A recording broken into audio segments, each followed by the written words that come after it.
വല്ലഭദേശം രസിക സഭയുടെ കഠോപനിഷത്ത് ചർച്ച രണ്ടാം ദിവസം. കഠോപനിഷത്ത് പോലുള്ള വിഷയം വളരെ ലളിതമായി ചർച്ച ചെയ്യാവുന്നതാണോ എന്ന ചോദ്യം ഉണ്ടായേക്കാം. എന്നാൽ പണ്ഡിതോചിതം എന്ന് പറയാവുന്നതല്ല. സാധാരണ മനുഷ്യർ ഈ ഉപനിഷത്തിനെ എങ്ങനെ നോക്കിക്കാണുന്നു എന്നത് മാത്രമാണ് ഈ ചർച്ചയ്ക്ക് അടിസ്ഥാനം. കൂടുതൽ ആഴത്തിൽ പഠിക്കേണ്ടവർക്ക് ഇതൊരു പ്രചോദനമാകട്ടെ എന്ന് കരുതുന്നു. ആദ്യ ദിവസം ഒരു വൺ ലൈൻ സ്റ്റോറി മാത്രമാണ് പറഞ്ഞതെങ്കിൽ ഇന്നത്തെ ചർച്ച നചികേതസിന്റെ മൂന്നാമത്തെ ചോദ്യം മുൻനിർത്തിയാണ്. ആദ്യ രണ്ട് ചോദ്യങ്ങളെക്കാൾ ഈ കാലത്തിന് പ്രസക്തം മൂന്നാമത്തെ ചോദ്യമാണ്. തിരുവല്ലയിൽ കഴിഞ്ഞ ഒരു വർഷത്തിലേറെയായി എല്ലാ ബുധനാഴ്ച തോറും നടന്നുവരുന്ന വല്ലഭദേശം രസിക സഭയിൽ താല്പര്യമുള്ള ആർക്കു വേണമെങ്കിലും പങ്കെടുക്കാവുന്നതാണ്. കഠോപനിഷത്തിന്റെ രണ്ടാം ഭാഗം ഇനി കേൾക്കാം. സംസാരിക്കുന്നത് നരേഷ്.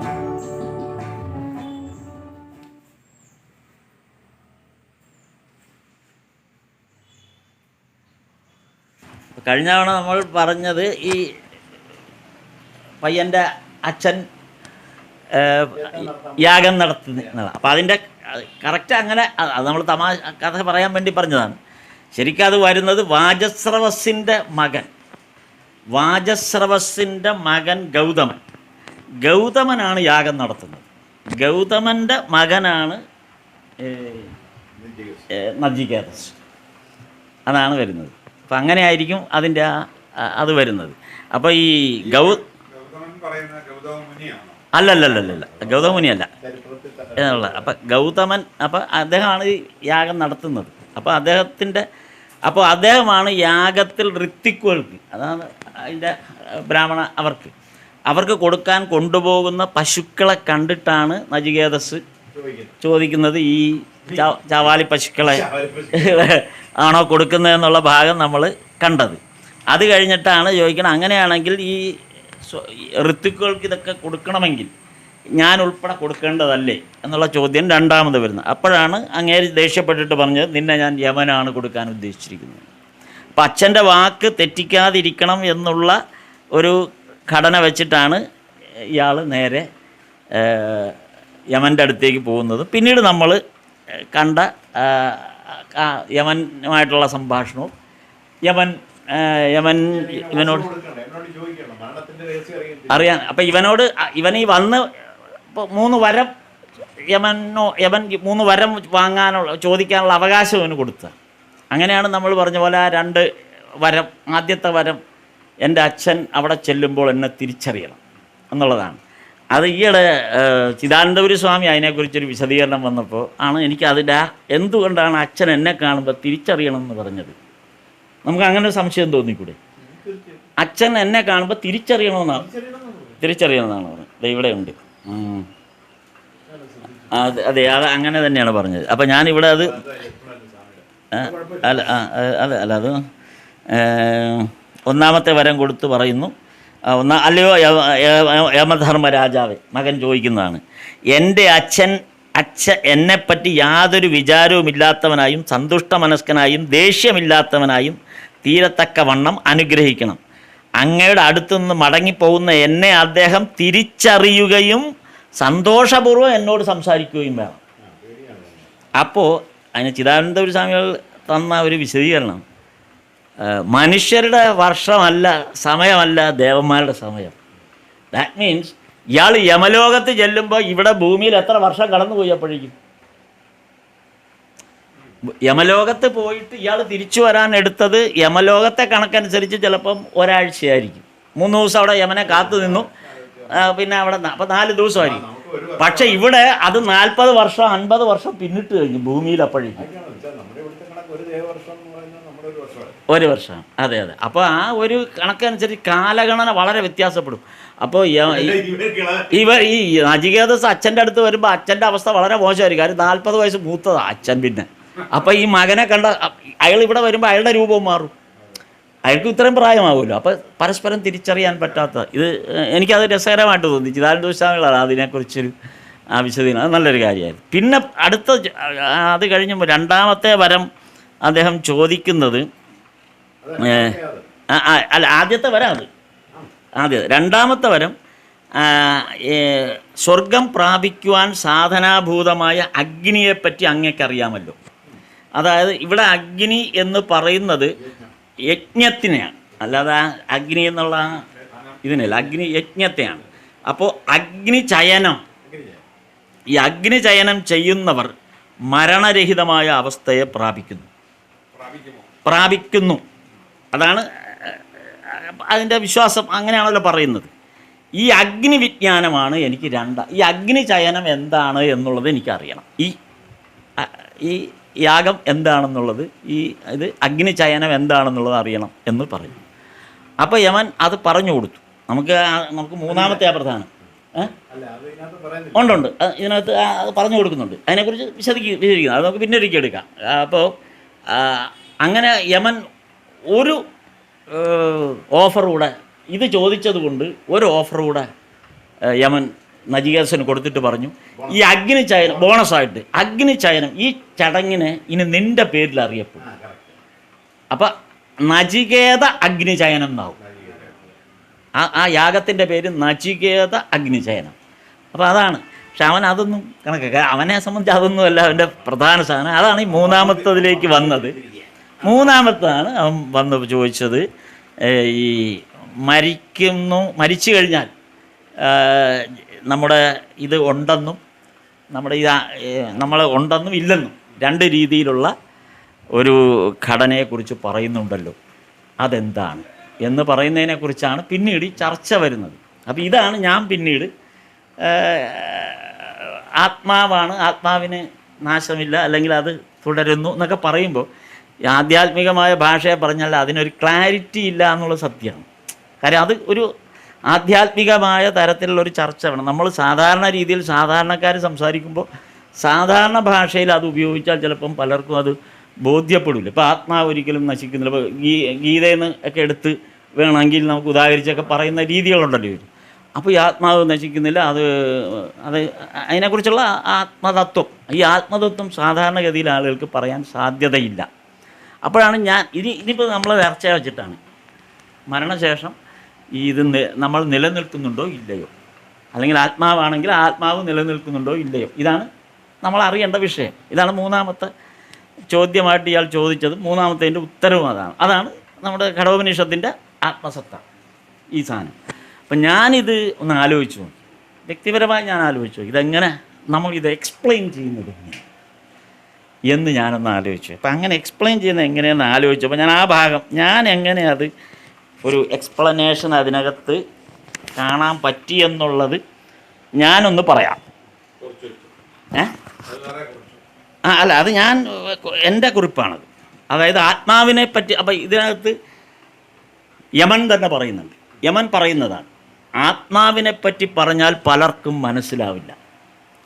ഇനി എന്തെങ്കിലും മനസ്സിലാക്കിയവർക്കൊക്കെ അതൊരു അത്ഭുത വസ്തുവാണ്, അതൊരു അത്ഭുതമായിട്ട് നിലനിൽക്കുക. ഇതായിരുന്നു യമൻ തുടങ്ങുന്നത്. ഇതിനെ വച്ചിട്ടാണ് ഞാൻ പതുക്കെ ഇതിനെക്കുറിച്ച് ഇതെങ്ങനെ ഇതൊന്ന് കറക്റ്റ് ചെയ്യാൻ പറ്റുമെന്നുള്ളത്, എങ്ങനെ നമ്മൾ സാധാരണ ഇപ്പം നമ്മൾ ചർച്ച ചെയ്യുന്ന സാധാരണക്കാരെ പോലെയാണ്. അപ്പോൾ സാധാരണക്കാരൻ്റെ നിലവാരത്തിൽ ഇതെങ്ങനെ ചർച്ച ചെയ്യാൻ പറ്റുമെന്ന് ഞാൻ വെറുതെ ഒന്ന് ആലോചിച്ചു. അപ്പം ഞാൻ അതെ, ഒരു പത്രപ്രവർത്തകൻ്റെ കാര്യം സാധാരണ വായനക്കാർക്ക് മനസ്സിലാവുന്ന ഭാഷയിൽ വേണം. ഇപ്പം ഈ കഠോപനിഷത്ത് പത്രത്തിൽ പ്രസിദ്ധീകരിക്കണമെങ്കിലും സാധാരണക്കാർക്ക് മനസ്സിലാവണം എന്ന് പറയും. കാലം അല്ലെങ്കിൽ പത്രം വിറ്റു പോകില്ല. അപ്പോൾ എന്ന് പറഞ്ഞവർ ഇത് സാധാരണക്കാരന് മനസ്സിലാവണം. അപ്പം ഞാൻ അതിന് കണ്ടെത്തിയ ഒരു സംഭവം ഞാനത് പറയാം. അപ്പോൾ അതിനെക്കുറിച്ചാണ് നമുക്കതിന് ചർച്ച ചെയ്യാം. അതായത് ഞാൻ ഒരു ഉദാഹരണം പറയാം. നമ്മൾ ഈ ചായപ്പൊടി സൂപ്പർ മാർക്കറ്റിൽ പോയി നമ്മൾ ചായപ്പൊടി തിരഞ്ഞെടുക്കും. നമ്മൾ എടുക്കുന്ന ചായപ്പൊടിക്ക് നമ്മളൊരു ബ്രാൻഡില്ലേ, ഇല്ലേ? നമ്മൾ ആ ഒരു ബ്രാൻഡാണ് നമ്മൾ മിക്കവാറും നമ്മൾ ആ ബ്രാൻഡിൽ മൂന്ന് ബ്രാൻഡിലാണ് എടുക്കുന്നത്. അപ്പോൾ ചായപ്പൊടി എടുക്കുമ്പോൾ നമ്മൾ ചായപ്പൊടി കണ്ടിട്ടാണോ എടുക്കുന്നത്? അല്ല, കവർ കണ്ടിട്ടാണ് എടുക്കുന്നത്, ലേബൽ കണ്ടിട്ടാണ്. ഇപ്പം നമ്മൾ പോയി വാങ്ങുന്നത് നമ്മൾ 4 പേരാണെങ്കിൽ 4 പേരുടെയും ബ്രാൻഡ് 4 തരത്തിലാണ്. നമ്മളിത് തിരിച്ചറിയുന്നത് ചായപ്പൊടി കണ്ടിട്ടല്ല, ചായപ്പൊടി രുചിച്ചിട്ടുമല്ല, പാക്കറ്റിൻ്റെ പടം കണ്ടിട്ടാണ്, കവർ കണ്ടിട്ടാണ്, കവർ. അല്ലാതെ നമുക്ക് ഈ അതിനകത്തിരിക്കുന്ന ചായപ്പൊടിയെക്കുറിച്ച് ഒരു ധാരണയും നമുക്കില്ല. ഇനി ഈ സാധനം നമ്മൾ വീട്ടിൽ കൊണ്ട് വെച്ച് ഭാര്യ അത് കവർ പൊട്ടിച്ച് കുപ്പിയിലിട്ടാൽ പിന്നെ ഈ നമ്മൾ 4 പേരുടെ വീട്ടിലിരിക്കുന്ന കുപ്പി അങ്ങോട്ടും ഇങ്ങോട്ടും മാറിയാൽ പോലും തിരിച്ചറിയില്ല. പറയാൻ പറ്റൂ. ഇപ്പം ഞാൻ എൻ്റെ വീട്ടിലിരിക്കണ ഇത് നിങ്ങളുടെ കയ്യിൽ കൊണ്ടു തന്നു, നിങ്ങളുടെ വീട്ടിലിരിക്കണ കുപ്പി എൻ്റെ വീട്ടിൽ വന്നാൽ ഈ കുപ്പിയിലിരിക്കണ ചായപ്പൊടി കണ്ടാൽ എല്ലാം ബ്രൗൺ കളറാണ്, ഒന്നും അറിയാൻ പറ്റില്ല. ഒരേ കളർ, എല്ലാം ഒരേ കളർ. ഇതിൻ്റെ പുറമേയുള്ള ബോഡിയിലാണ് വ്യത്യാസമുള്ളൂ. ചായപ്പൊടിയിൽ വ്യത്യാസം നമുക്ക് കാണാൻ പറ്റില്ല, പക്ഷെ രുചിച്ചാൽ ചിലപ്പോൾ പരിചയം കൊണ്ട് പിടികിട്ടും. ഇത് ഞാൻ രുചിച്ച രുചിയല്ലല്ലോ, അത് ആസ്വദിച്ചാൽ മാത്രം. ഞാനിവിടെ പറഞ്ഞു വന്നത് ഈ ആത്മാവ് ചായപ്പൊടിയാണ്. അത് തിരിച്ചറിയണമെങ്കിൽ നമുക്ക് ആസ്വദിക്കുമ്പോൾ മാത്രമേ പറ്റൂ. അതിനെ ആസ്വദിക്കും. പക്ഷെ അതിനെ കവർ ചെയ്ത ശരീരമാണ് എൻ്റെയും നമ്മുടെയൊക്കെ കവർ. ഈ കവറ് കണ്ടാലാണ് നമുക്ക് അങ്ങോട്ടും ഇങ്ങോട്ടും തിരിച്ചറിയാൻ പറ്റും. നമ്മുടെ ഉള്ളിലിരിക്കുന്ന ആ ചായപ്പൊടി കണ്ടാൽ നമ്മൾ ആരും തിരിച്ചറിയില്ല. ഞാനിപ്പോൾ ജഗദാനന്ദൻ ചേട്ടനെ കാണുന്നതും ഗോവൻ ചേട്ടനെ കാണുന്നതും എല്ലാം തന്നെ, നരേഷ് ചേട്ടനെ കാണുന്നതും എല്ലാം തന്നെ നരേഷ് ചേട്ടൻ എന്ന് പറയുന്ന രൂപത്തെയാണ്. ഈ രൂപം മാറിയിട്ട് നരേഷ് ചേട്ടൻ വേറെ രൂപത്തിൽ വന്നാൽ ഞാൻ വേറെ ആരാണെന്നല്ലേ ധരിക്കുള്ളൂ, അല്ലെങ്കിൽ ആണെന്ന് പോലും ധരിക്കില്ല. അപ്പോൾ ഈ മരണാനന്തരം രൂപം, ഈ മരണാനന്തരം തന്നെ ഈ ആത്മാവ് നിലനിൽക്കുന്നു എന്നുള്ളത് നമ്മൾ തീരുമാനിക്കുക. ഈ ആത്മാവ് വേറെ രൂപം ധരിച്ചു വന്നാൽ സമ്മതിക്കും? ഈ ആത്മാവ് വേറൊരു രൂപഘടനയിൽ വന്നിട്ട് ഞാൻ ഇന്ന ആളാണ്, നമ്മുടെ ഭാര്യയോട് പറയണേ, അയ്യോ നിനക്കെന്നെ മനസ്സിലായില്ല, ഞാൻ ഇന്ന ആളാണ്, സമ്മതിക്കും അകത്ത് കയറ്റും? നമ്മളകത്ത് കയറ്റില്ല. കാരണം ഈ പാക്കേജിലെ, ഈ കവറിങ്ങിലേ നമുക്ക് വിശ്വാസമുള്ളൂ. അപ്പോൾ അകത്തിരിക്കുന്ന ചായപ്പൊടിയിൽ നമുക്ക് അപ്പോൾ ഇതായിരുന്നു ഞാൻ അന്ന് ഇതിനകത്ത് എനിക്ക് ഈസി ആയിട്ട് കണ്ടുപിടിക്കാൻ പറ്റിയൊരു സാധനം. 2, ഈ കവറ് മാറ്റിയെന്ന് വിചാരിക്കുക, അല്ലെങ്കിൽ ആ കവറിലിരിക്കുന്ന ചായപ്പൊടി തീർന്നു എന്ന് വിചാരിക്കുക. നമ്മൾ വേറെ മാറ്റിയില്ല, കവറിൽ തന്നെയാണ് ചായപ്പൊടി ഉപയോഗിക്കുന്നത്. ഈ കവറിലിരിക്കുന്ന ചായപ്പൊടി നമ്മളൊരു ഒരാഴ്ച 2 ആഴ്ച കൊണ്ട് ഉപയോഗിച്ച് തീർന്നു. അപ്പോൾ ചായപ്പൊടി തീർന്നു. അതുകൊണ്ട് ചായപ്പൊടി എന്നുള്ള സാധനം ഇല്ലാതാവും ലോകത്ത്. ചായപ്പൊടി പിന്നെയുണ്ട്, ഇല്ലേ? ചായപ്പൊടി. അപ്പോൾ എൻ്റെ വീട്ടിലിരിക്കുന്ന കവറിലെ ചായപ്പൊടി തീർന്നത് കൊണ്ട് ചായപ്പൊടി ഇല്ലാതാകുന്നില്ല, ചായപ്പൊടി പിന്നെയും ലോകത്തുണ്ട്. എൻ്റെ ശരീരത്തിലിരിക്കുന്ന എൻ്റെ ശരീരം ഇല്ലാതായതുകൊണ്ട് ഈ ഇത് പോയതുകൊണ്ട് ആത്മാവില്ല, അത് പിന്നെയും ഉണ്ട്. ഇനി അതുമില്ലെന്ന് വെച്ചു, ചായപ്പൊടിയുടെ രൂപഘടനയിലുള്ള ചായപ്പൊടികളെല്ലാം തീർന്നാലും ചായത്തോട്ടമുണ്ട്, പിന്നെയും ചായപ്പൊടി ഉണ്ടാവും, ഇല്ലേ? പിന്നെയും ചായപ്പൊടി ഉണ്ടാവും. പിന്നെ ഒരു തലമുറ വരും, അവർ ഈ ചായപ്പൊടി ഉണ്ടാക്കും, ടാറ്റയുടെ മക്കൾ വീണ്ടും ചായപ്പൊടി ഉണ്ടാക്കും. അപ്പോൾ ചായപ്പൊടി എന്ന് പറയുന്നതും അതിൻ്റെ അടിസ്ഥാനത്തിലേക്ക് പോകും തോറും അതിൻ്റെ ആ ഇല, അതിൻ്റെ മരം, ആ ചെടി, അതിൻ്റെ വേര്, അങ്ങനെ പോയി കഴിഞ്ഞാൽ ഇതിൻ്റെ അന്തമില്ല. നമ്മുടെ വീട്ടിലിരിക്കുന്ന കവറിലിരിക്കുന്ന ചായപ്പൊടി തന്നെ അല്ല, മാത്രമല്ല ഈ ചായപ്പൊടി. ദ സെയിം വേ ആത്മാവ് അങ്ങനെയാണ്. നമ്മുടെ ഉള്ളിൽ കിടക്കുന്നത് മാത്രമല്ല ആത്മാവിൻ്റെ രൂപഘടന, അതിൻ്റെ ഒരു എസൻസ് നമ്മുടെ ഉള്ളിൽ കിടക്കുന്നതല്ലേ, അതല്ലേ സത്യം. പിന്നെ അപ്പോൾ അതാണ് ഒരെണ്ണം പറയും. അപ്പോൾ പിന്നെ ഉള്ളത് ഈ ആത്മാവിനെ ഞാൻ പിന്നെ അതിനെക്കുറിച്ചൊന്ന് ആലോചിച്ച് നോക്കിയപ്പം നമ്മളിത് ഈ ആത്മാവിനെ നമ്മുടെ ജീവിതകാലത്തെല്ലാം മെൻഷൻ ചെയ്യുന്നു, അറിയാം. നമ്മൾ നിരന്തരം മെൻഷൻ ചെയ്യുന്നുണ്ട് ആത്മാവ്. അപ്പോൾ ഇത് നമ്മൾ ഈ പ്രാണേശ്വരനും ജീവേശ്വരനും പ്രാണനാഥ എന്നുള്ള വാക്കുകളൊക്കെ, പ്രാണൻ എന്നുള്ള വാക്ക് നമ്മൾ ഇഷ്ടംപോലെ പ്രയോഗിക്കുന്നു. ദാറ്റ് മീൻസ് നമ്മൾ നമ്മുടെ ഇന്നർ സോളിനെ തന്നെയാണ് അപ്പോൾ അഡ്മിറ്റ് ചെയ്യുന്നത്. പിന്നെ ഇതിനകത്ത് ഞാൻ നോക്കിയത്, അപ്പോൾ ഇതിൻ്റെ ഒരു ആത്മാവിനെ നമുക്ക് എങ്ങനെയാണ് ഒരു ഘടനയിലേക്ക് നമുക്കിത് കൊണ്ടുവരാൻ പറ്റുക. ഞാൻ നോക്കിയപ്പോഴേ ലോകത്ത് ഒരു സാധനം മാത്രമേ ബ്രാൻഡ് ചെയ്യപ്പെടാതെ ഉള്ളൂ. അതേതാണ്? സൂപ്പർ മാർക്കറ്റിൽ ബ്രാൻഡ് ഇല്ലാതെ കിട്ടുന്ന ഒരു സാധനമാണ്. ബ്രാൻഡുള്ള വെച്ചാൽ യഥാർത്ഥത്തിൽ നമ്മളെല്ലാം ഉപയോഗിക്കുന്ന ഒരു സാധനത്തിന് ബ്രാൻഡ് ചെയ്യപ്പെട്ടിട്ടുള്ളൂ. പഞ്ചസാരയ്ക്ക്, ഉപ്പിന് വരെ സ്പ്രിങ്കിൾ എന്ന പേര്, പക്ഷെ പഞ്ചസാരയ്ക്ക് അങ്ങനെ ഇല്ല. ഇപ്പോൾ ഹോട്ടലുകളിൽ ചെല്ലുമ്പോൾ നമുക്ക് ഈ പൊടി പോലെ അത് കിട്ടും, പഞ്ചസാരയുടെ കണ്ടൻറ്റ് വെച്ചിട്ട് ആ പാക്കറ്റ് അത് കിട്ടും, ചെറിയ ഇതായാലും പോലെ കിട്ടുന്നുണ്ട്. പക്ഷേ ഇപ്പോഴും നമ്മൾ സൂപ്പർ മാർക്കറ്റിലിരിക്കുന്ന പഞ്ചസാര വെറും വൈറ്റ് കവറിലാണ്, പ്ലെയിൻ കവറിൽ തരി പഞ്ചസാര തരി ഇരിക്കുന്നത് ഇപ്പോഴും ബ്രാൻഡിലല്ല, പക്ഷേ ഉപ്പ് അതിൻ്റെ തൊട്ടടുത്തിരിക്കുന്നത് സ്പ്രിങ്കിൾ എന്നുള്ള പേരിലാണ്, അല്ലെങ്കിൽ വേറൊരു ടാറ്റയുടെ ഉപ്പ് എന്നുള്ള പേരിലാണ്. പഞ്ചസാരയ്ക്ക് ബ്രാൻഡ് ചെയ്യപ്പെട്ടിട്ടില്ല, ഒരു പേരിടാൻ പറ്റിയിട്ടില്ല. അപ്പോൾ പഞ്ചസാര പോലെയാണ് ഇപ്പോൾ ആത്മാവ്, പേരിടാൻ പറ്റത്തില്ല. അതിന് ആത്മാവിൻ്റെ കാര്യം പറഞ്ഞു അത്, അതിന് പേരിടാൻ പറ്റില്ല. നമ്മുടെ പഞ്ചസാര ഇടുന്ന കവറിൽ വേണമെങ്കിൽ പേര് വെക്കാം, അതായത് നമ്മുടെ ശരീരത്തിന് പേരിടാം, പക്ഷെ ആത്മാവിന് പേരിടാൻ പറ്റില്ല. അതേപോലെയാണ് മധുരം. നമുക്ക് മധുരത്തെ ഒരിക്കലും നമ്മൾ പഞ്ചസാരയായിട്ട് ഐഡൻറ്റിഫൈ ചെയ്യുന്നില്ല. മധുരം എന്ന് പറഞ്ഞാൽ നമ്മളാരും പഞ്ചസാര ഓർക്കില്ല. ഒന്നുകിൽ ജിലേബി ഓർക്കും, അല്ലെങ്കിൽ ലഡുവിനെ ഓർക്കും. അതിൻ്റെ കണ്ടൻറ്റാണ് ലഡുവിൻ്റെയും ജിലേബിയുടെയും മൈസൂർ പാക്കിൻ്റെയും കണ്ടൻറ്റ് പഞ്ചസാരയാണ്. പക്ഷെ നമ്മൾ മധുരം എന്ന് പറയുമ്പോൾ ഒരിക്കലും പഞ്ചസാര ഓർക്കുന്നില്ല, അതിന് വേറൊരു പേരിലേ നമ്മൾ ഓർക്കുന്നു. അപ്പോൾ ഈ ആത്മാവെന്നുള്ള തത്വത്തിന് പഞ്ചസാരയോട് ഒരുപാട് കണക്ഷൻ ഉള്ളതായിട്ട് എനിക്ക് തോന്നുന്നു. ഇങ്ങനെയാണ് ഞാനതിനെ. അപ്പോൾ അതുകൊണ്ട് അത് നിലനിൽക്കുന്നുള്ള ഒരർത്ഥം വരുന്നു. ഈ ചായപ്പൊടി നിലനിൽക്കുന്ന പോലെ തന്നെ ഈ സാധനം നിലനിൽക്കുന്നു എന്നുള്ളതാണ് ഞാൻ കണ്ടെത്തിയ എനിക്ക് വായിച്ചപ്പോൾ തോന്നിയ നമ്മൾ സാമൂഹികമായി പറയാവുന്ന ഭാഷ എന്ന് ഞാനിങ്ങനെ ആലോചിച്ചു. അപ്പം അതിൻ്റെ അടുത്ത ഒരു വെർഷൻ പറയാവുന്നതാണ്. കാര്യം നമുക്കിത് സംഗതി പൊതുസമൂഹം കൂടെ വായിക്കുന്നുണ്ട് കേട്ടോ, കേൾക്കുന്നുണ്ട്.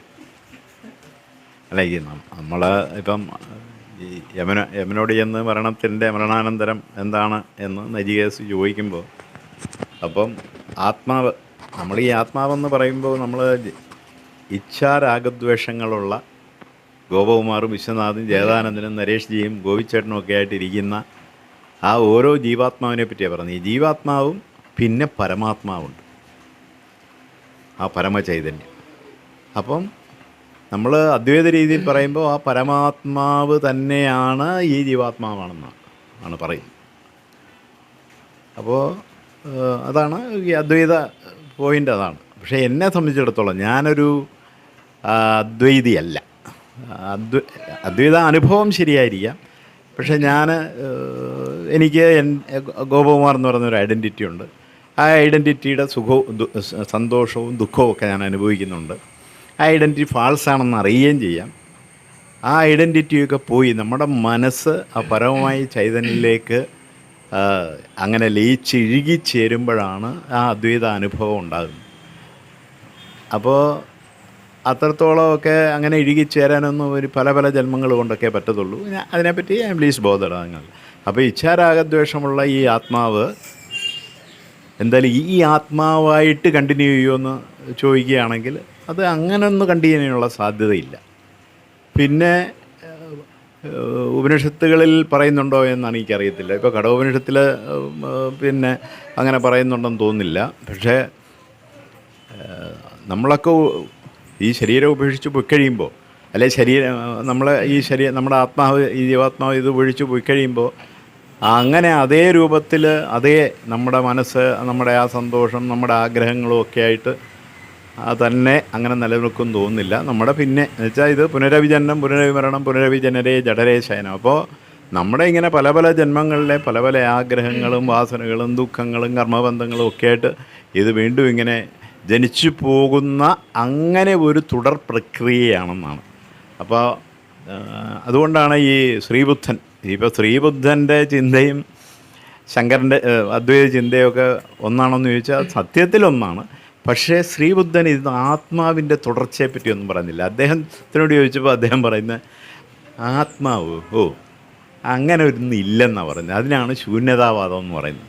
ഈ ശൂന്യതാവാദം എന്ന് പറഞ്ഞാൽ ആളുകളുടെ വിചാരം ഇപ്പം ഈ മുറി ഇവിടെ ഇത്രയും പേര് ഇരിപ്പുണ്ട്, ഇതങ്ങോട്ട് ഇറങ്ങിക്കഴിഞ്ഞ് ഇത് ശൂന്യമാണെന്ന് പറയുന്ന അർത്ഥത്തിൽ അദ്ദേഹം പറയുന്നു. ആ ശൂന്യത എന്ന് പറയുന്നത് ഒരു ഫുൾനെസ്സിനെ കുറിച്ചാണ്, ഒരു നിറഞ്ഞ അവസ്ഥയെക്കുറിച്ചാണ്. പക്ഷെ അത് നമുക്ക് ശൂന്യം എന്ന് പറഞ്ഞാൽ നമ്മൾ മനുഷ്യരെ എല്ലാത്തിനും നമ്മൾ എംറ്റി എന്നുള്ള അർത്ഥത്തിലാണ് എടുക്കുന്നത്. അങ്ങനെയല്ല. ആ ശൂന്യതാബോധം എന്ന് പറയുന്ന ഒരു ഫുൾനെസ്സാണ് സത്യത്തിൽ. പക്ഷേ നമ്മൾ മനസ്സിലാക്കിയത് തിരിച്ച്. അതുകൊണ്ട് അനത്ത എന്നാണ് അത് ഉപയോഗിക്കുന്നത്. ആത്മാവില്ല എന്നുള്ളതൊക്കെയാണ് പറയുന്നത്. ഇപ്പോൾ ബുദ്ധൻ നിരീശ്വരവാദിയാണെന്നൊക്കെ ഒരു പറച്ചിലുണ്ട്. അതൊക്കെ വെറുതെ ചരിത്രകാരന്മാർ എഴുതിയിരിക്കുന്നത്. അദ്ദേഹം ഒരു ദിവസം തന്നെ സത്സംഗത്തിൽ രാവിലെ ഒരാൾ വന്ന് ഈശ്വരൻ ഉണ്ടോ എന്ന് ചോദിക്കുമ്പോൾ പിന്നെ എന്താണുള്ളതെന്ന് ചോദിക്കുന്നുണ്ട്.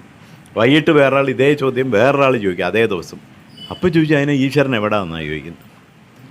അപ്പോൾ അതിപ്പം ഇന്ന് ജീവിച്ചിരിക്കുന്ന മഹാത്മാക്കളും നിങ്ങളൊരു പരമഭക്തനാണ്, ഞാൻ എന്നും ശ്രീവല്ലഭനെ തൊഴാൻ പോകുന്ന ആളാന്ന് എന്ന് പറഞ്ഞാൽ പറയും അവിടെ എന്തോ ഇരിക്കുന്നു ചോദിക്കും.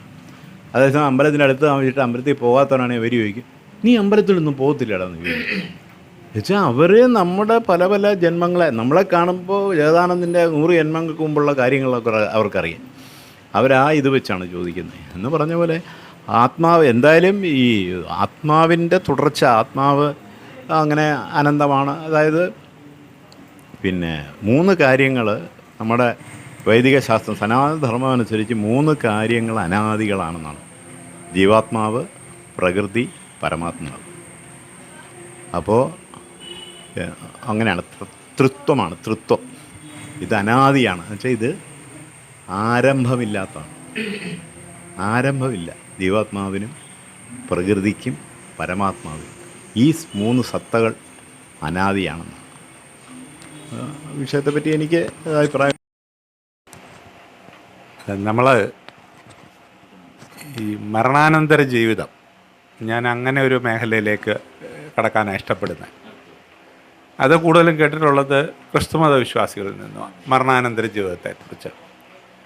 നചികേതസിനോട് ആത്മാവിനെക്കുറിച്ച് പറയുന്നുണ്ട്, അല്ലെ ചോദ്യത്തിന് ഉത്തരം കിട്ടുന്നുണ്ട്. ക്രിസ്ത്യൻ സമുദായത്തിൽ മരണാനന്തര ജീവിതത്തെക്കുറിച്ച് പറയുന്നുണ്ട്. മുസ്ലിം മരിച്ചു കഴിഞ്ഞാൽ സ്വർഗത്തിൽ ചെല്ലുന്നതിനെക്കുറിച്ച്, അവിടുത്തെ സുഖലോലുപതയെക്കുറിച്ചും വർണ്ണിക്കുന്നുണ്ട്. അല്ല, അത് ഞാൻ വരുന്നതല്ല. പക്ഷേ ഈ ക്രിസ്ത്യൻ വിശ്വാസം നല്ലപോലെ പ്രചരിച്ചു, എല്ലാ ക്രിസ്ത്യാനിക്കും അറിയാം. മുസ്ലിം വിശ്വാസവും അവരെ പിടിച്ചു നിർത്തുന്നത് ഇവിടെയുള്ള സുഖമല്ല, ഇഹലോകത്തിലെ സുഖം മാറിയിട്ട് പരലോകത്തിലെ സുഖത്തിന് വേണ്ടിയാണ്. അപ്പോൾ ആത്മാവും ദേഹവും ദേഹിയും 2 വസ്തുതയുണ്ട്. ദേഹി എന്ന് പറഞ്ഞൊരു വസ്തുതയായിരിക്കണം നമ്മുടെ ആത്മാവെന്ന് പറയുന്നത്. പണ്ടത്തെ ഭജനയിലൊക്കെ ഉണ്ട് ദേഹവും ദേഹിയും എന്ന് പറയുന്നത്. അങ്ങനെയാണെങ്കിൽ ഇവർ ഈ 3 വിശ്വാസത്തിൽ പറയുന്നത് ശരിയാണെങ്കിൽ ആത്മാവെന്നൊന്നുണ്ട് എന്നുള്ളത് വരും. ബുദ്ധിസത്തിലാണ് അതില്ല എന്ന് പറയുന്ന ഒരു അവസ്ഥയുള്ളത്. അതും തീർത്ത് പറയുന്നില്ല, ബുദ്ധനും തീർത്ത് പറഞ്ഞില്ല. അതിന് ബുദ്ധനെക്കുറിച്ച് പിന്നെ എഴുതിയ ആൾക്കാരും പറയുന്നില്ല. പക്ഷെ ആത്മാവുണ്ടെങ്കിൽ ഈ ആത്മാവിന് എന്ത് സംഭവിക്കുന്നു? കുറേ അനശ്വരമായിട്ടൊന്നും നിൽക്കുന്നില്ലാത്ത ഒരു ലോകത്ത്, ഭൗതിക ശരീരത്തിൽ അല്ലെ ഭൗതിക ലോകത്ത്, ഈ ആത്മാക്കളുടെ പരലോകവാസത്തിൽ അവരെ എങ്ങനെയാകും ആത്മാവിൻ്റെ മരണാനന്തര ജീവിതം? എത്ര കാലം ഈ ആത്മാവ് നിൽക്കും? ഇതിന് മോക്ഷമുണ്ടോ? എന്നെങ്കിലും ഇത് ഇല്ലാതായി മാറുന്നുണ്ടോ? ഒഴിഞ്ഞു പോകണമല്ലോ. അങ്ങനെയാണെങ്കിൽ ദേഹത്തിൽ നിന്ന് ബാഹ്യമായ ശരീരത്തിൽ ജീവനുണ്ട്, ബാഹ്യ ശരീരമുണ്ട്. അത് പോയി കഴിയുമ്പോൾ ആത്മാവുണ്ട്, ദേഹിയുണ്ട്. അത് എവിടേക്ക് പോകുന്നു, എങ്ങനെ പോകുന്നു, എന്തിനു പോകുന്നു എന്ന് അറിയണമെന്നുണ്ട്. അല്ലെങ്കിൽ അതിനെക്കുറിച്ച് ഇതേപോലുള്ള ആൾക്കാർ ആരാണ് പറയുന്നത് ആ കാര്യത്തെക്കുറിച്ച് അറിയണമെന്നുണ്ട്. ഇതൊന്നും കഠോപനിഷത്തിലെയാണെന്നുള്ള അറിവ് എനിക്ക് നേരത്തെ ഇല്ലായിരുന്നു. ഇപ്പം ഇതിനെ ഇങ്ങനെ പറയുമ്പോൾ മാത്രമാണ് അങ്ങനൊരു ചിന്ത മനസ്സിലുണ്ടായത്. ക്രിസ്തുമത വിശ്വാസത്തിൽ കർത്താവ് ഇനിയും വരുമ്പം യേശുവിൻ്റെ അടുത്ത പുനർജനനത്തിൽ ഈ ആത്മാവിനെല്ലാം മോക്ഷം കിട്ടി അത് ഉയർത്തെഴുന്നേൽക്കുമെന്ന് പറയുന്നുണ്ട്. ഇസ്ലാം അത് പറയുന്നില്ല. ഹിന്ദു വിശ്വാസത്തിൽ അങ്ങനെ ഉണ്ടോ എന്ന് എനിക്ക് അറിയത്തുമില്ല. കാര്യം ഈ ആത്മാക്കൾ ഇനി എന്തായിട്ട് ജനിച്ചു വരുമോ? പുനരഭിജനനമല്ല, ആ സൈക്കിൾ പൂർത്തിയാകല്ല. ഞാൻ ജനിച്ചു, ഞാൻ ജീവിച്ചു, ഞാൻ മരിച്ചു. ഞാൻ മരിച്ചപ്പോൾ ദേഹം പോയി, പിന്നെ ദേഹിയുണ്ട്. ആ ദേഹി പുനർജനിക്കുന്നതായിട്ടാണോ വരുന്നത് എന്നുള്ളതാണ്. ഇപ്പോ എയുടെ ആത്മാവ് ഉണ്ട്, എ പോയി ആത്മാവുണ്ട്, തിരിച്ചു ജനിക്കുമ്പോ എ തന്നെയാണോ ജനിക്കുന്നത്? അത് പറയാൻ പറ്റും. പക്ഷെ ഈ ഇവരെല്ലാം അതെ, അതാണൊരു സംശയമായിട്ട് ഉള്ളത്. അത് പറഞ്ഞാട്ടെ.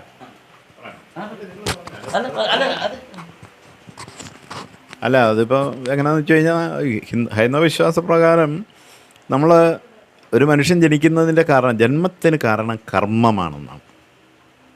കർമ്മം. അപ്പോൾ ഈശ്വരൻ സൃഷ്ടിക്ക് കാരണം എന്താണെന്നാണ് അപ്പോൾ ഒരു ചോദ്യം വരും. സൃഷ്ടിച്ചുകൊണ്ടാണല്ലോ നമ്മളൊക്കെ വന്നത്. അപ്പോൾ അതിന് ഉപനിഷത്ത് പറയുന്നത്, അത് ഈ ഉപനിഷത്തിലല്ല, വേറെ ഉപനിഷത്തിൽ പറയുന്നത്, അത് ബ്രഹ്മം ഇങ്ങനെ ബഹുസ്യാം പ്രജായതേ, ഞാൻ പലതായി തീരട്ടെ എന്ന് സങ്കല്പിച്ചു എന്ന്. അവിടെ നിന്നാണ് ജന്മാരംഭം. പക്ഷേ ഇൻഡിവിജ്വലായിട്ട് ഓരോ കൽപ്പത്തിൽ പുതിയ പുതിയ സൃഷ്ടികൾ വരുന്നത് അവൻ്റെ കർമ്മസഞ്ചയപ്രകാരമാണ്.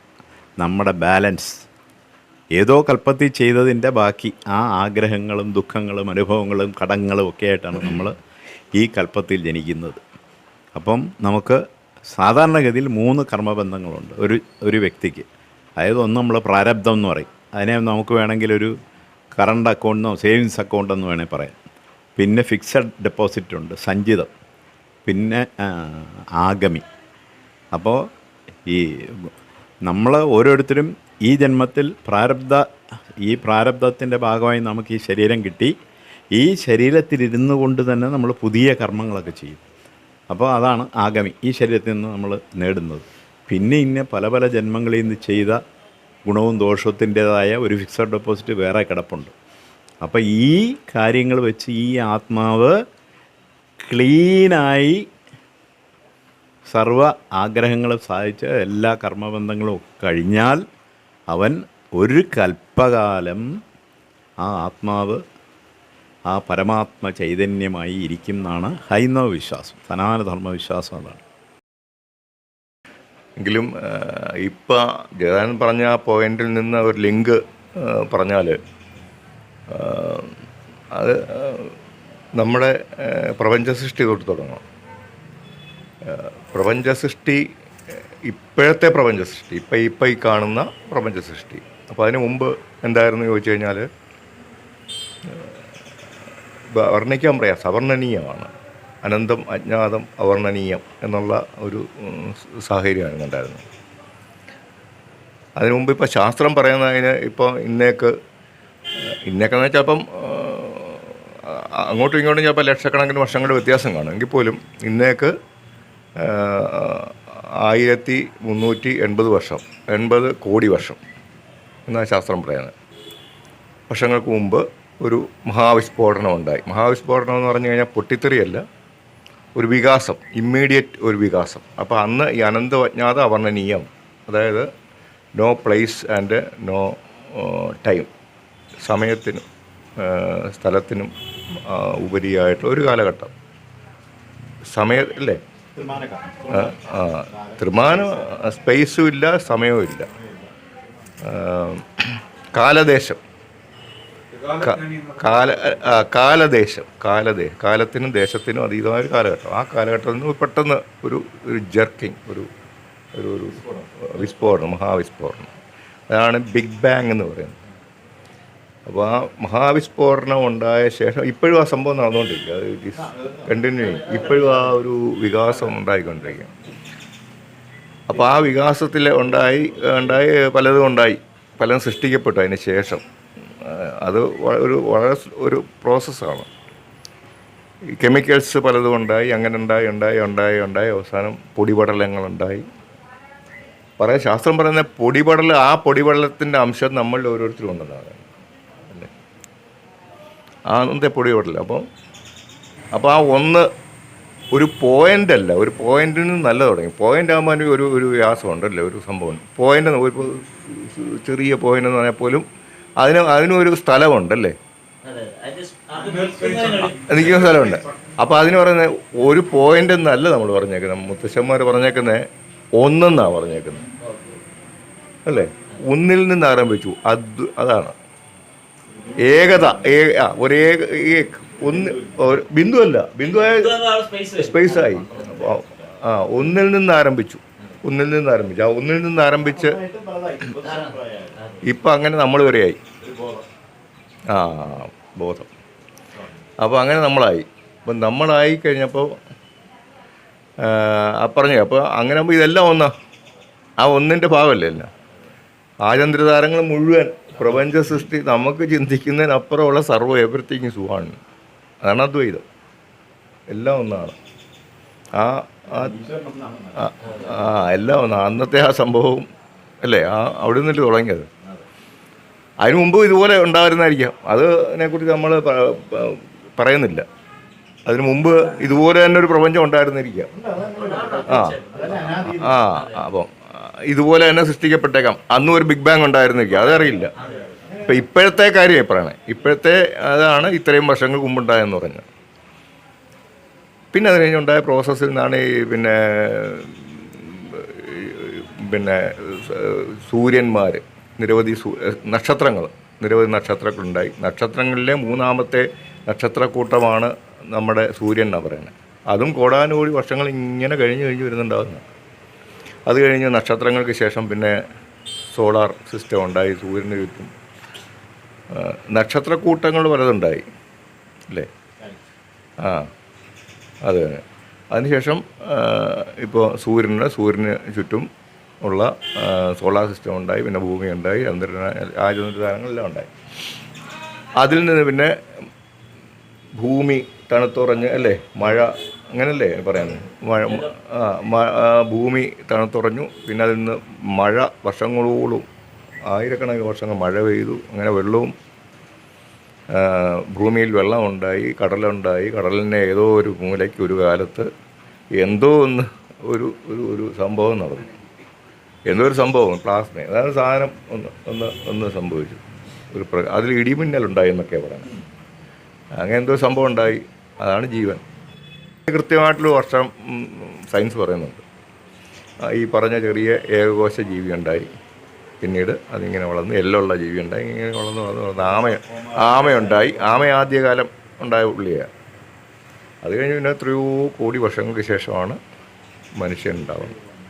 മനുഷ്യനുണ്ടായ ശേഷം മനുഷ്യനിൽ തന്നെ പല രൂപം ഉണ്ടായിട്ട് ഇപ്പം നമ്മളിപ്പോഴത്തെ ഹോമോസാപ്പിയൻ എന്ന് പറയുന്നത് ഉണ്ടായിട്ട് 1,50,000 വർഷം മറ്റുമായി.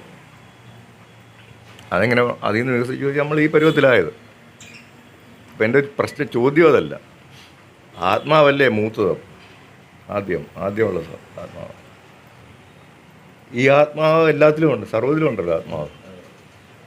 മരങ്ങളിലും ഉണ്ട് ആത്മാവ് അല്ലേ. നമുക്ക് കാണുന്ന നാളെ മരമായിട്ട് പോവാം,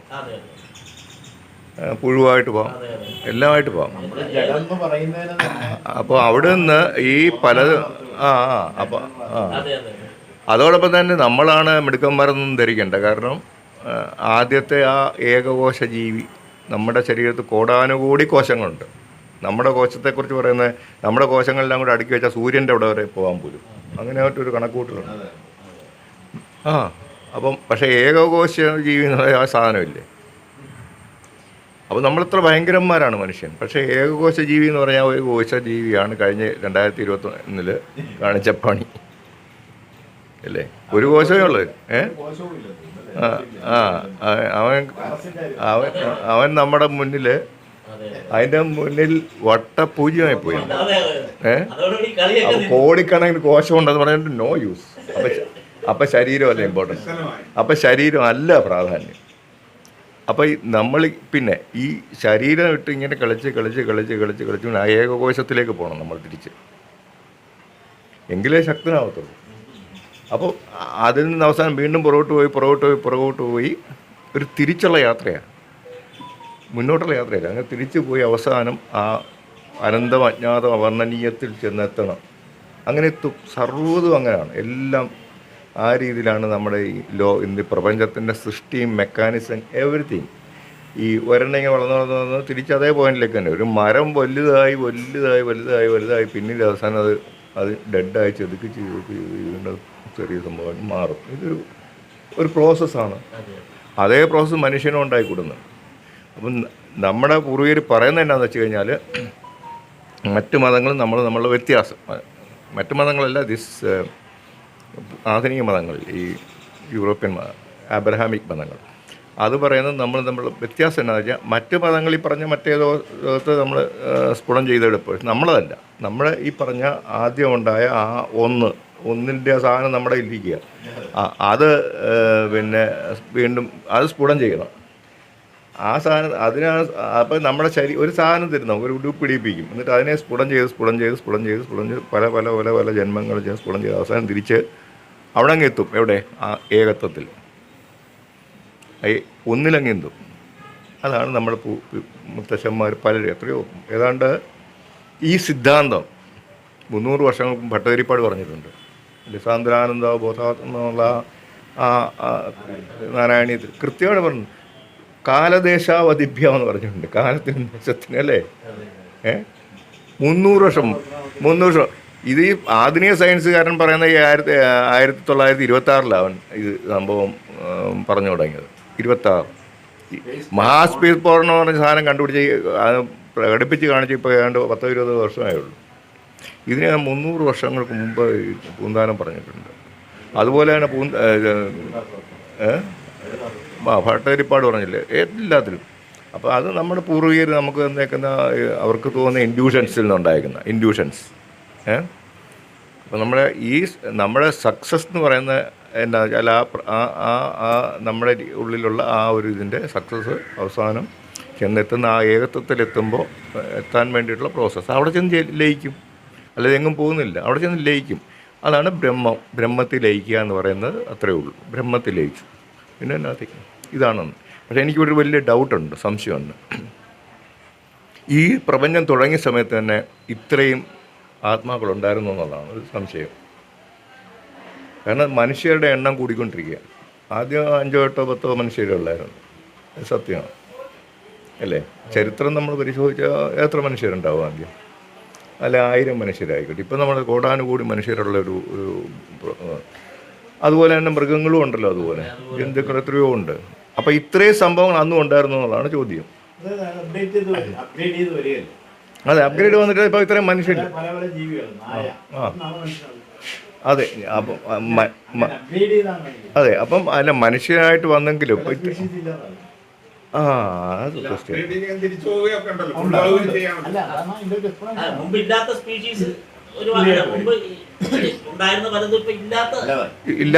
ഇല്ലാതാവുന്നുണ്ട്.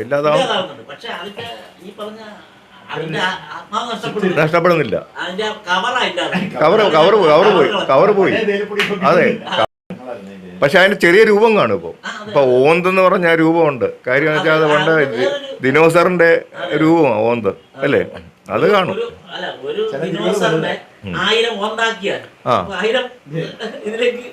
അവിടോട്ട് അതാ സംഭവിക്കുന്നത്. അതായിരിക്കും ആ ഡൗട്ട് സ്പ്ലിറ്റ് ചെയ്യുകയാണ്. അത് തന്നെ. അപ്പം ഇതാണ് എനിക്ക് പറയാനുള്ള ഒരു എൻ്റെ അറിവുകേടെന്ന് ഞാൻ പറയാൻ പറ്റും. എനിക്ക് തോന്നിയേക്കുന്ന കാര്യം. പക്ഷെ വേറെ വലിയ സംഭവം ഇത് നമ്മുടെ മുത്തശ്ശന്മാരെ ഇതൊക്കെ പറഞ്ഞിട്ടുണ്ട്. അതെങ്ങനെ അവർക്ക് സാധിച്ചു എന്നുള്ളതാണ് കറക്റ്റായിട്ട് പറഞ്ഞ. ഇപ്പോൾ ഈ ശാസ്ത്രം ഇപ്പോൾ ലേറ്റസ്റ്റായിട്ട് പറഞ്ഞേക്കുന്ന സംഭവമാണ് ഈ പറഞ്ഞ 300, 400, 500 വർഷങ്ങൾക്ക് മുമ്പ് ഇവർ പറഞ്ഞേക്കുന്നത്. ഇത് നാരായണീയം പക്കയായിട്ട് പറഞ്ഞിട്ടുണ്ട്.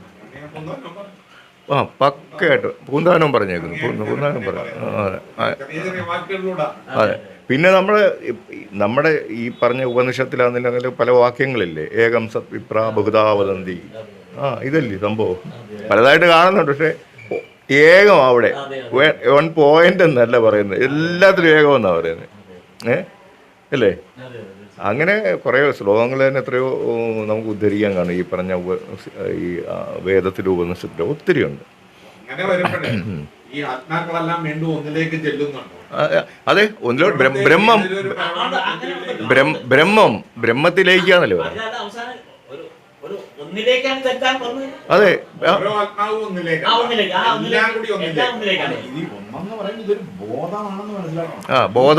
ബോധം വരുത്തുന്നതിനാളായി നിന്ന പരമാചാര്യ രൂപഹരനാരായണൻ. ബോധം ഇതിനകത്ത് ഈ കടോപനിഷത്തില് യമൻ അത് പറയുന്നുണ്ട്. തുടക്കം തന്നെ അത് പറയുന്നുണ്ട്.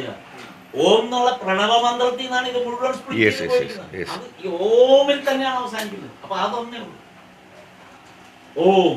അത് ഇപ്പോഴത്തെ പ്രപഞ്ചം. ഇനിയും ഇത് കഴിഞ്ഞ് ഈ സർക്കിൾ കഴിഞ്ഞാൽ വീണ്ടും അടുത്ത സർക്കിൾ വരാം. അടുത്ത അതിന് 4 ഉണ്ട്.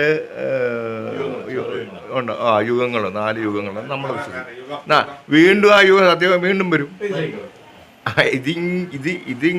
ഇത് പറഞ്ഞ് എന്ന് ആദ്യം എന്ന് അന്തം എന്ന് നമുക്കറിയില്ല.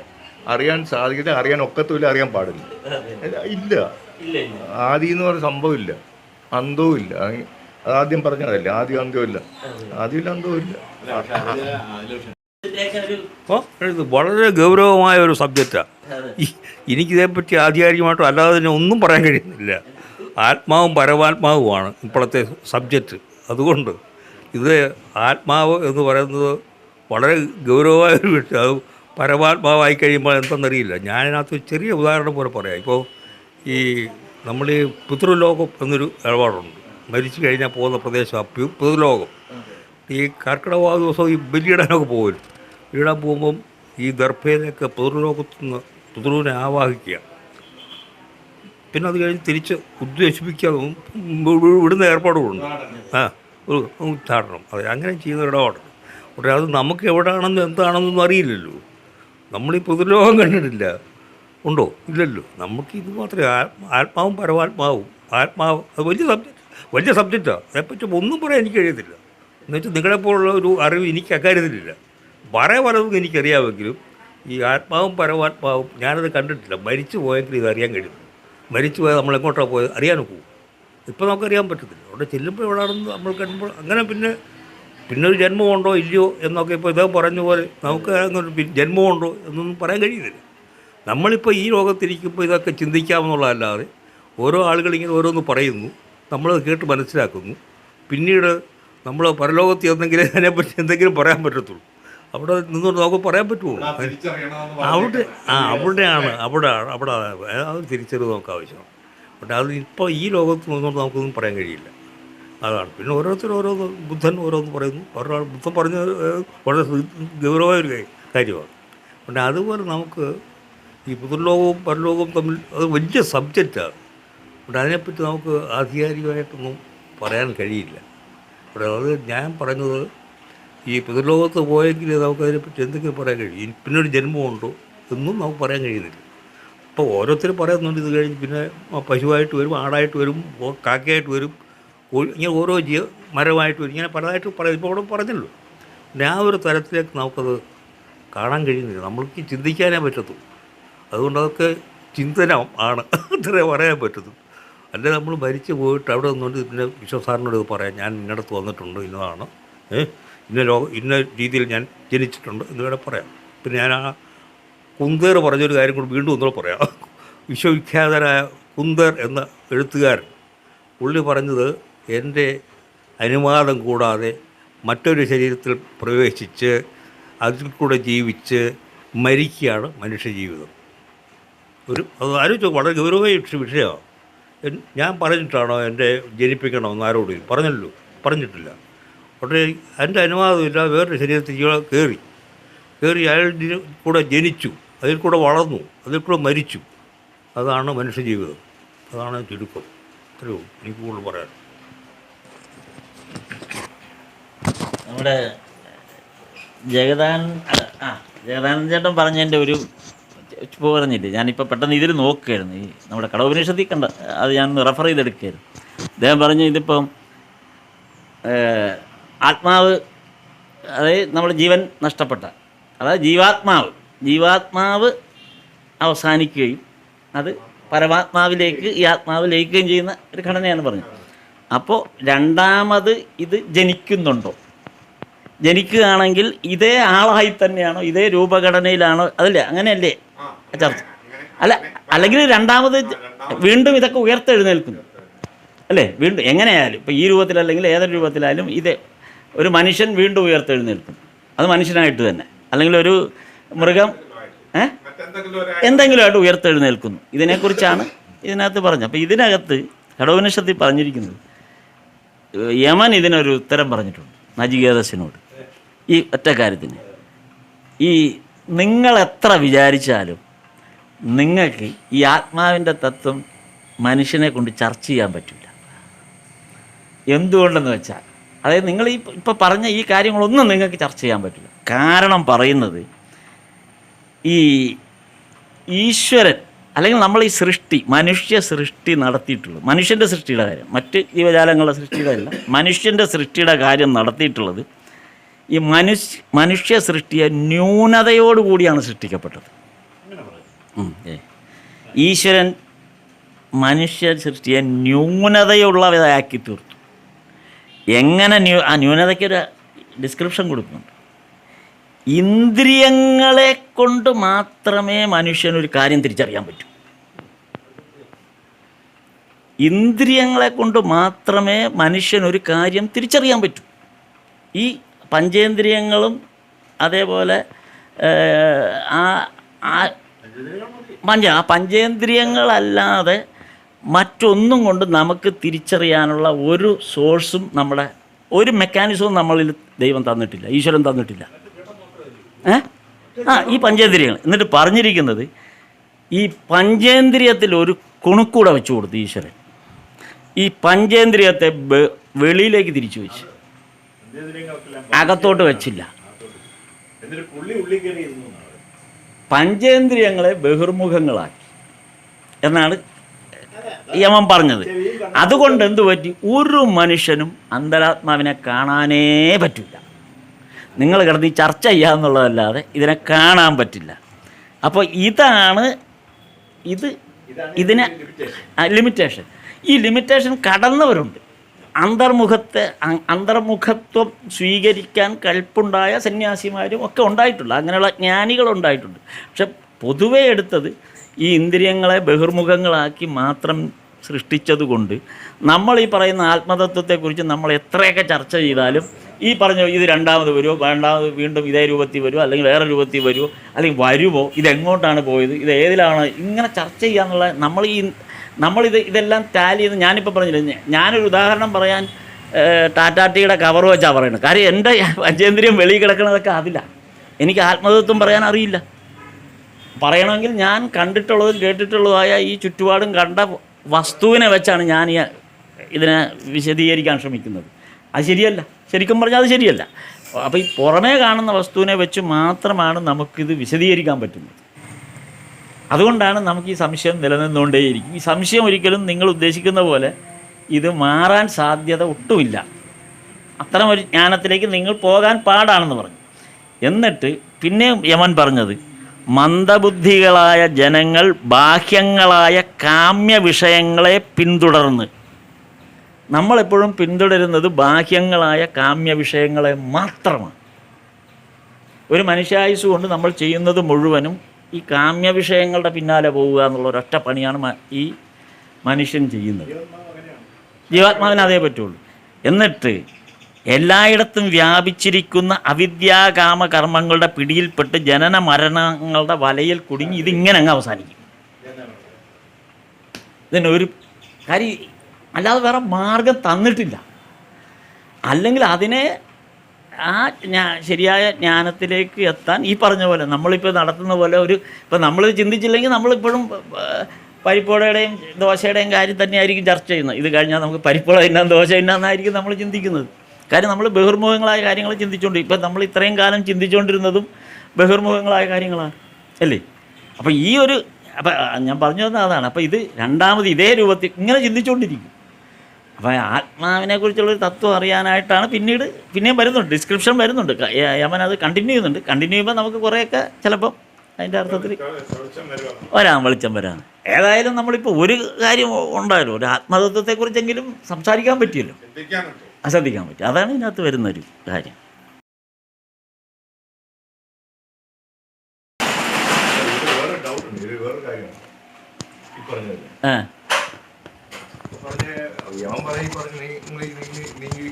വലിയ കാര്യമൊന്നും ഇല്ലെന്നല്ലേ പറഞ്ഞേക്കുന്നത്.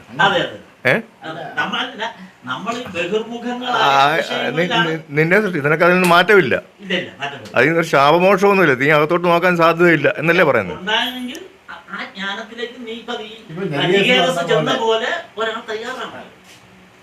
തയ്യാറാവാൻ വേണ്ടിയിട്ടുള്ള ഒരു പ്രോസസ്സാണ് ഇപ്പൊ സംഭവിച്ചുകൊണ്ടിരിക്കുന്നത്. ചിലരാവും കാലാകാലങ്ങളിലെ ജനന മരണ പ്രക്രിയയിൽ നിന്ന് നീ സ്ഫുടം ചെയ്യപ്പെടും എന്നുള്ളതല്ലേ.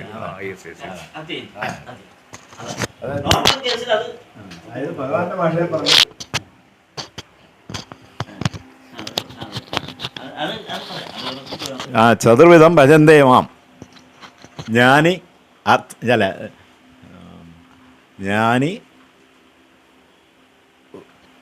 നാല് വിധത്തിലുള്ള ആൾക്കാർ എന്നെ ഭജിക്കും എന്ന് ഭഗവത്ഗീത ഭാവം പറയുന്നുണ്ട് അല്ലേ.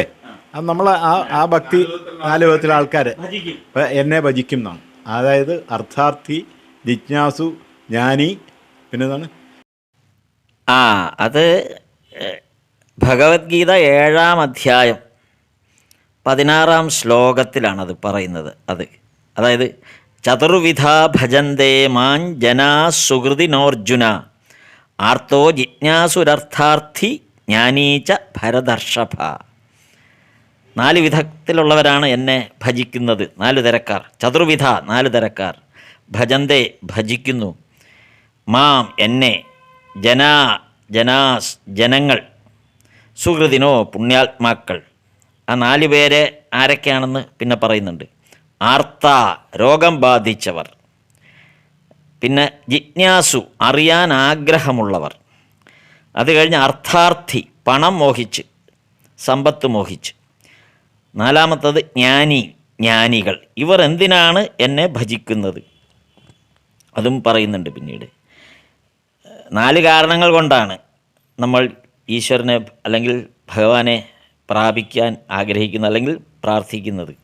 ഒന്ന് ശത്രുഭയം മൂലം, പിന്നെ ദുഷ്ടപ്രാണികൾ മൂലമുള്ള ഭയം, രോഗങ്ങളിൽ നിന്നുള്ള ഭയം, പിന്നെ മരണഭയം.